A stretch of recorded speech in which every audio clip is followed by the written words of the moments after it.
Hey everyone, welcome to Hopcast. Oh, thanks for coming back to check out the progress of Haymarket with us. Right, and we're here on the beams. The new steel beams. We're enjoying lunch out of our pails. It's a good idea that we're drinking on the 81st floor here. Haymarket is 81 floors deep. It is true. I'm worried about spilling the beer. So Hello. From this height, I think it could kill someone if you I think I just saw Indiana Jones run by as well. So this is the recent development. You put in some steel beams, and that's going to be the foundation for the floor, which was exciting. And so how did that go today? John? The guys moved quick. We showed up this morning at about 9 o'clock, and they had 3/4 of these beams placed already. And some of these beams weigh as much as 2,000 pounds each. And they moved them through the dining room on seemingly small dollies, and then lower them with seemingly manual equipment. But they didn't knock any sprinkler pipes down, which was a relief.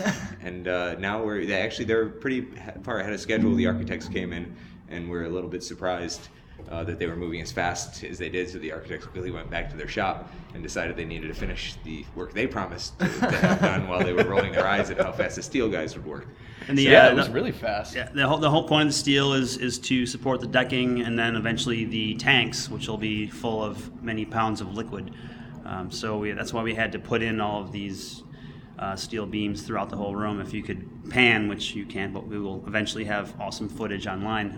It's amazing how many steel beams are in this room right now. Yeah, and the tanks will actually all reside on one side of the room, and the steel structure is designed to dissipate the weight across the entire room. There'll be a concrete structure that's poured above this that will all kind of work together with the decking and the steel beams and a few of the columns downstairs to spread the load of the 105,000 pounds of brewing equipment with beer that the floor's got to take. So much smarter people than I have designed how this is all going to work. Actually, someone told me that a first-year engineering student could probably lay this floor out, but we won't tell the structural engineer that was our contractor who said it.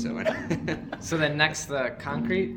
Next will be the concrete. The steel decking will go over this entire structure and carry over behind us into a wood structure, which is where our kitchen is going to reside.